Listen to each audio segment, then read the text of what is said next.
Our next speaker is Carolyn Rock, who's I noticed in the Glidden Lodge newsletter to their friends and customers and whatever, they called Carolyn Door County's favorite naturalist. So I thought, if they're going to do it, that's how I'm going to present her, as our favorite naturalist here in Door County. And she's been rescuing pieces of the 13 known shipwrecks of Whitefish Bay from burn piles as various bits wash up on the beach at the state park for the past 15 or 16 years. Collected fragments of shipwreck planking and frames and reassembled them during her summertime educational events called Junior Underwater Archaeologist at the park's Big Red Tent. And so Door County's favorite naturalist, Karen Rock. Thank you, Karen.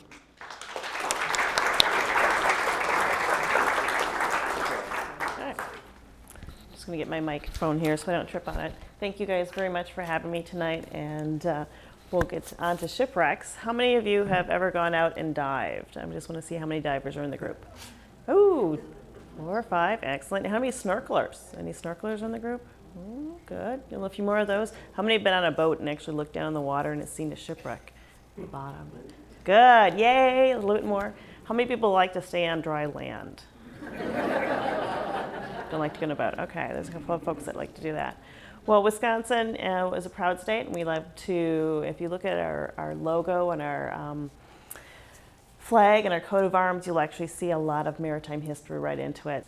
So we see the sailor on our coat of arms, but we also see the 4 emblems of industry, which is the plow, the mining, the anchor for maritime. But if you look at what we call industry today, is actually a caulking hammer, and a caulking hammer is used to build ships. So now we've kind of, if you look at some of the older ones, it's more of a caulking hammer design. Newer ones have it as a real hammer. So Wisconsin has a great history of maritime. We cover almost 860 miles of shoreline on the Great Lakes.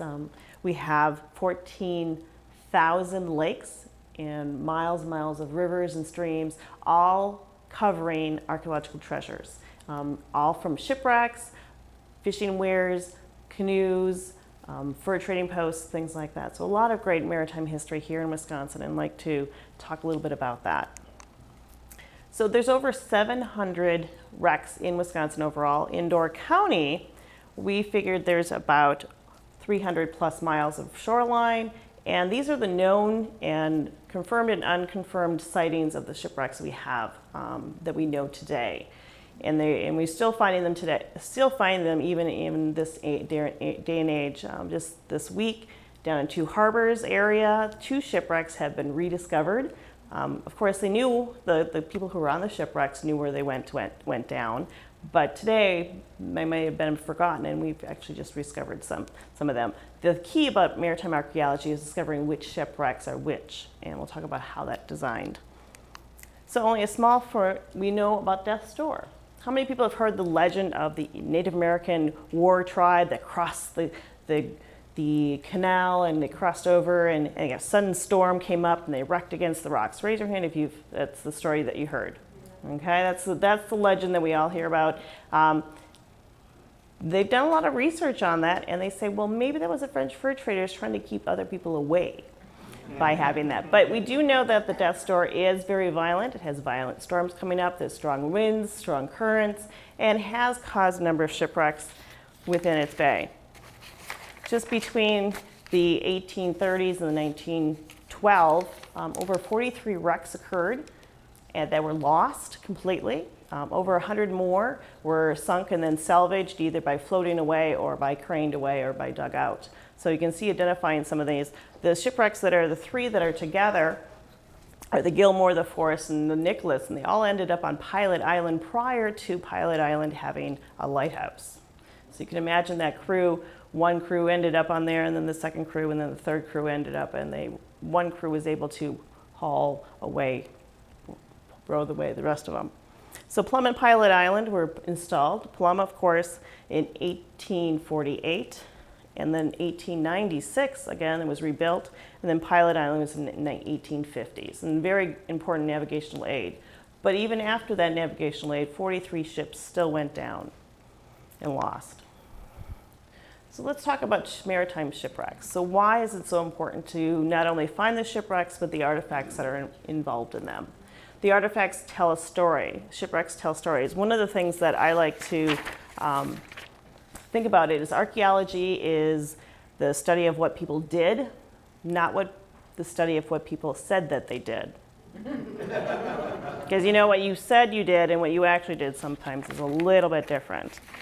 So maritime archaeology is the preservation of our cultural heritage, and it's belonging to all of us here in Wisconsin and those who visit us. It tells a story of what had happened, of economics, of culture, of industry, of daily life. Because if you think about it, what's an archaeologist loves to find a garbage pit because it tells us the life of real people. And yes, and garbage pits are really exciting. If you've never experienced it, go look in your garbage. And the great thing about Wisconsin is about 20% of it is underwater. So we have a lot of great maritime history. One of the other great things about Wisconsin maritime history is that Wisconsin has this lovely cold water, fresh water, which actually helps preserve our shipwrecks. So shipwrecks are time capsules. They tell about what people lived at that point in time in life. They have artifacts that tell about their individual lives, about the culture of that time period, about their personal items, what they might have held importance to themselves. And it also teaches the role of the vessel in the whole bigger picture of the, in terms of industry or in terms of commerce or in terms of society. So we weren't the first. Now, maritime archaeology here in Wisconsin has been going on since 1988, so relatively new in the grand scheme of things. But that doesn't mean that they haven't salvaged some of the shipwrecks. The shipwreck on my right-hand side is from the Wisconsin shipwreck here. It sunk in 1929 just off of the Kenosha area, and they, within a couple of months, went and dove on the wreck to see if they can catch it. Now, unfortunately, that shipwreck happens to be 200 some feet down. So you can imagine they didn't actually salvage anything from it. They did try to blow a hole in the side and try to get the safe out of there, but they didn't do much more besides cause a lot of damage. Now, the shipwreck on the right-hand side, or on the left-hand side, happens to be one that's in Whitefish Bay. This is the Australasia. And the Australasia went down with 300 tons of soft coal on board. So if you can imagine, soft coal is very valuable, even in the turn of the century, 1896. So in 1897, they salvaged it. And you can see the salvage operation. You can see the little bit of whitefish dunes in the background, the dunes and the hills. So even then, they were salvaging. So a lot of times, shipwrecks were salvaged if they're close enough to shore, or they were able to. So let's talk about what or how they do it. So here's two fantastic divers, Tamara Thompson and actually Keith Meredith. They're here, and they're actually doing a survey of what's called the Success. And they are mapping it out. You can see the grid line that they have. Every shipwreck is gridded out, and they have a little template, and they follow in each person who gets a section of grid, and then they have to draw and measure their pieces within the grid. Think of it as a big puzzle, okay? Then each grid piece that you've drawn in, you put the pieces of puzzle together, and then you end up with a big ship, or at least a big picture. You also, while you're underground, you'd be underwater, you actually measure it, and you actually take photographs or videos. Now, one of the problems is it looks a little murky, doesn't it? You can't really see a big 70-foot shipwreck here, or sometimes a 200 and some odd shipwreck underwater. And so we have videos is really good, but it really doesn't provide everything. That site map is really key. And the site map actually tells us the basis of what is there. One of the things is that we think about shipwrecks is that just we're looking for the vessel itself, the framework, the cabin deck, the anchor, the steering mechanisms.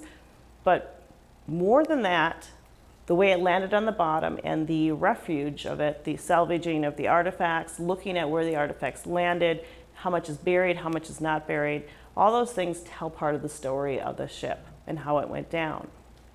So we think about a shipwreck, if we see it going down and you see it where it landed and suddenly there's a debris field off to the left, and then suddenly you see that there's more things up or to the right, we can tell a little bit about the ship. Say it went backwards or it twisted or it cracked. We can tell the story of how the ship sank. Well, it tells a story about those sailors, what they went through, and what the ship went through in its last moments.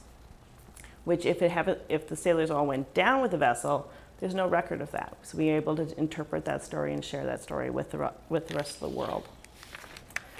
One of the things about shipwrecks also is between measuring is this is pretty shallow. You see that the diver here has just a single tank on and has kind of an under an arm, has an emergency tank.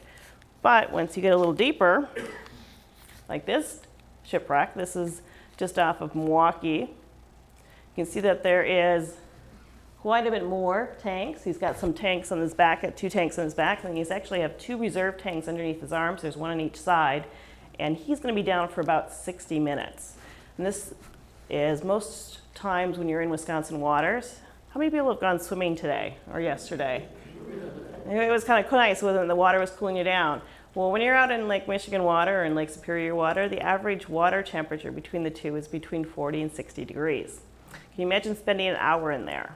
Your body temperature is 98. How long are you going to survive before you start getting hypothermia, you start getting cold? And so they wear a lot of dry suits. They actually wear insulation, long underwear underneath that. So you can imagine if you're on a vessel today, like they were, putting on a long underwear, going out on the lake, well, it's hot out there, and then suddenly putting on your dry suit and then putting on your tanks. You're putting on about 100 and some plus pounds of gear, and then we're going to shove you off the side of the boat, which is always my favorite thing because I get to stay up on top. I love that. Push them up. They work. And so we have here is a lot of equipment on and a lot of weights to pull you down, but also some buoyancy to keep you floating so you don't crash into the wreck. This is some new stuff that's coming out. This year we had 2 volunteer videographers come onto our vessels, and they've been working with Tamara Thompson, who's the maritime archaeologist, and Caitlin Zant is the other maritime archaeologist for the state of Wisconsin. And they are working with 2 Johns, as we like to call them, and they have taken video of our shipwrecks, and 2 shipwrecks specifically. One is Wisconsin, where they actually videograph the top of it, and then they go inside as much of the rooms as they possibly can. And so what they do is all those videos will then be converted into a 3D model, and you on your computer will be able to dive down onto that shipwreck and move your mouse around and see and go into it. Now, not only do you have to just take video, Caitlin and Tammy have to go down and they have to do measurements, because you have to not only have to do the filming of it, but you have to make sure the measurements are right so you can actually get in and out and you actually can see things in the correct angle, because whenever you take a picture of it doesn't mean you have the exact size of it. So that is the newest thing coming out there, so wait in a year or so and we should have that up on the Wisconsin shipwreck.org website. So photo mosaics. Photos are taken if they're clear enough light. Thank you for Zebra Mussels for clearing our water. That's probably one of the positives on Zebra Mussels in the Great Lakes, is it does have a clearing of our water. We actually are able to see in greater depth and more light fixture going down below. And then we can compare that with this is a site map. This is a Skull Schooner, which is actually in Whitefish Bay. So one of the things I'd like to talk to you about is a little bit about shipwrecks and how they wreck. Most of the time could be a storm comes up, Great Lake crashes, and if you think about it, at the turn of the century, early 1800s, 1900s, storms come out unexpected. They didn't have satellite, they didn't have radios like we have today. So a storm comes up unexpectedly, and Lake Michigan is not a good place to stay because there's not a lot of safe harbors to go to. Sometimes if you're trying to haul the ships, you try to get that last load in before the end of the winter season, you kind of get stuck in ice, and so a number of ships did get stuck. This one actually gets stuck in the Sturgeon Bay area, and unfortunately it did crunch and break up. Sometimes this poor ship, this is actually in Washington Harbor, Louisiana actually was battling the storm of 1912, and just 70 mile per hour winds going through Death's Door, just wasn't making it. Found the harbor, tried to have safe harbor in Washington Harbor, and got up against the rocks. And unfortunately, it started to burn. So you're in a storm, you're on a burning ship, not a good situation to be in. And so the crew and the captain were able to row to shore over a 3-hour period of time to get to shore, and was able to save. Unfortunately, the ship burnt. And you can imagine the Australasia, which is the shipwreck that happens to be in Whitefish Dunes, Whitefish Bay. It's a wooden sailing vessel, and it had soft coal on board and it had a fire on board. Not a good combination to go with either. Navigational aids were really a great help. They help with showing where coastlines were with the light and the sounds. And we have, of course, 11 lighthouses here in Door County, the county with the most lighthouses in the nation, which is really quite a spectacle if you've ever seen the Lighthouse Weekend. And then there's just navigational aid. Captains running into each other in the fog or in storms or not sure which way. I'm sure you've run into the story of the sea captain that says, I'm a naval vessel and I need you to move to the right and we have the right of way, and the lighthouse guy going, no, I'm a lighthouse, you're gonna have to move to the right. Well, there's the rights of the road just the same as there is on the rights on the water. And of course, ships run into each other, crack into each other, and sink. Bad drivers. This is a small shipwreck that actually occurred in Whitefish Bay. It's called the Otter, and the Otter was at Whitefish Wharf. Used to be known as Vossville, and it broke anchor during a storm and was kind of going out to sea and being twisted around, and the captain and the crew, there were 7 people aboard, decided that they were definitely not going to be making it. And so they called the lighthouse and the lifeguard station up in Sturgeon Bay, down in Sturgeon Bay. It was 11 miles away. And it took them 2 hours from the time that they got called with the horses and wagon, with the rescue equipment, with the buoy boy and the cannon to haul themselves all the way up to Whitefish Bay and shoot a cannon across, which is one-time shot, nice job, and start hauling the guys off. Within 2 hours between the call, they were able to get the first guy off. Quickly, successful, they got the rest of the men off, and the vessel actually ran aground and twisted completely. It was a complete loss in that respect. And so these are pictures that were taken by a young gentleman with his Kodak camera. He was able to he was always carrying it with him. He was able to carry it, and he was able to get some great shots of this rescue at Whitefish Bay. Really quite amazing. Can you imagine trying to get onto that buoy boy and being hauled across in those waves? The Adriatic is the first self-unloading vessel in the world, and we have it here off of our shoreline in Sturgeon Bay. Self-unloading vessel. It is, if you think about it, rocks and stones, how did they get the stuff out of there? They used to haul it out carry it in containers. The Adriatic was the first vessel that they decided to be, hey, we're going to do this. And so they built a wooden self-unloader in 1912 on the vessel, and by 1914 it could unload at the rate of 290 yards an hour, which is actually pretty slow in today's standards, but it was actually quite fast back then.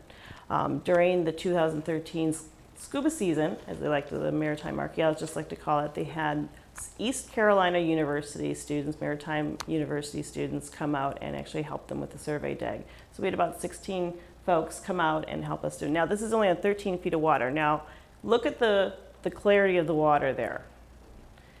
It's not very clear.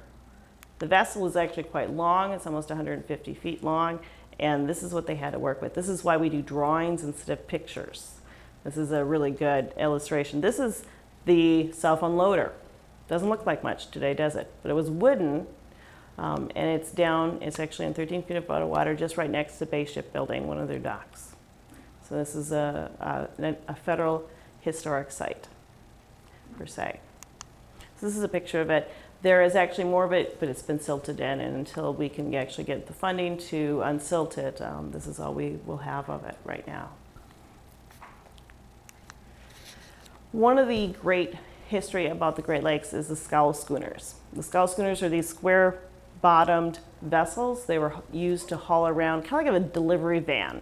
The delivery van goes from shop to shop, delivering their goods. This went from village to village to village along the piers and the wharfs, delivering goods and supplies. The scow schooners are also known as the Mosquito Fleet. And we're not quite sure why they're called the Mosquito Fleet, but you can come up with your own terms if you'd like to why they were known. This is unique carving. What do you guys see in this picture? Like a duck, maybe? I heard a duck. Seagull, okay. A crow, okay. Again, at least you see it's a bird, right? This is called a Screaming Eagle. This is really unique for a scull schooner. Scull schooners are kind of like the little early cheapy vehicles of the day. They were kind of like the throwaway vehicles. It was a cheap vehicle. It was easy to build. Any cabinet maker or woodworker could have made one. Anyway, if you build a barn, you could build a scull schooner, is what the historians say about the scull schooners.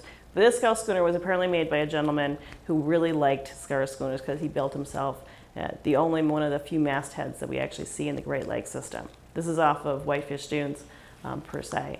This is quite a quick sinking of the scull schooner. It actually ran into some log or something, we figured, and it sunk quite quick enough that actually the cabin and most of the items remained intact. And we can see that the cabin is still constructed. The cabin was really well built. The unfortunate thing is that the hull, when they did the investigation of the site, was that the hull was really weakly constructed. So whoever built this was a great cabinet maker and built great buildings, but it was unfortunately not a great shipbuilder and didn't build a strong enough hull to your vessel. If you can imagine, if a log could puncture your hull of your ship and sink it, that's probably not a good idea. You can see the bow of the boat here with the cabin really well intact, but not much more to it. It was carrying a load of limestone from Moonlit Bay southward. You can see the picture. This is the site plan yet again. You can see the detail that goes into that, and it really is. I always ask the maritime archaeologists, because you can dive with them in the studies, and they actually do a lot of volunteer dives where they use a lot of volunteers to help do these site plans. And I said, how much of an artist do you have to be? And they said, all you have to know is the measurements and distance, and be able to write it underwater. One of the most, scull schooners are so varied that we have a lot of them here in Door County, and there's something coming up again and again and again, and this one's called the Success, and it's pretty much intact underneath sand just off of Whitefish Dunes State Park. And I apologize for all the Whitefish Dunes ones, but those are the ones I really know about. This is one of the heating units in the vessel. And then we also find just a few things that the planks are exposed per se on the ship. And the ship is quite unique in the sense that it is almost completely intact, but it's underneath the sand. So for those who don't want to get your feet wet, hang on for a second. We're going to go into the diving world first. So if you haven't checked out wisconsinshipwreck.org, I strongly encourage you to. It has amazing pictures of it, and all the shipwrecks that we have known, including the Griffin, are listed. And the Griffin is the first sailing ship in the Great Lakes, and it's actually listed too. And it has GPS coordinates for all the ships that we know their location of. Now, I will tell you that there is GPS coordinates for the Griffin on the website, and I will tell you they're not correct. It's just a little joke that Tammy and Caitlin had. I was like, seriously, folks. But the ones that we know the wrecks of, that we have dive buoys on, volunteers put out these dive buoys, and they're where you can hook your boat to, and you can dive off of them. And what we strongly recommend is don't be moving any artifacts around on the vessels that you see. Leave them there where you have them so that other people can discover them. And these dive buoys are great to hook your boats to, even your kayaks too. We have, a lot of them are in shallow enough waters that you're able to kayak out to or boat out to. And you can also scuba dive or snorkel on them. This is the Australasia in Whitefish Bay. Now, I'm just going to give you a size of the vessel that the diver right there is 6'5". So you can imagine the size of those beams. So the Australasia is in shallow enough water, it's in 25 feet of water, that you can actually kayak out there, and you can get this view on a clear day. There's the shipwrecks in Bailey's Harbor, Egg Harbor, Fish Creek, also off of Gills Rock, Washington Harbor, Jackson Harbor, that you can actually see from your kayak or your canoe or from your boat. So say you don't want to get your feet wet. Say you want to stay on dry land. There's something called Maritime Trails. Not only is this a great website to check out to start with, but it gives you a key to all the maritime trails in Wisconsin. There is a lot of them here in Door County specifically. This is, of course, the Ocean Way, which is at Whitefish Dune State Park, but we have over 20 of them here in the county. Northport, telling each of a different history about either a landmark, a shipwreck, or a maritime structure. The Stonefleet, so even the quarries here are important maritime history, it tells. And if you ever go to the Stone Quarry or George Pinney Park, take a look around and see where the arches is, see where the old train tracks used to be. There's a lot of history that's still out there that tells you, that connects it to the maritime history. Does anyone know where this is? Yep, Anderson. Ephraim, yep. This is Jacksonport. Jacksonport has the Reynolds Pier, which is a federal historic site or the National Historic Places landmark. So not only can you see those maritime trail signs, but you can go geocaching. How many people like to go treasure hunting and find things? Treasure hunting is really great, and GPS units allow you to do that, and it's just the coordinates, and you have to bring along a pencil and a paper because you'll be doing some math, and you'll be leading along. So these lovely ladies all found great archives, found great information. There's also land-based exhibits. This is the shipwreck exhibit at Whitefish Dunes, but there's also the Maritime Museum. There's the one up in Cana Island. There's all the lighthouses, Cana Island, Eagle Bluff, Potawatomi, Sherwood, the Great Lighthouse Walk.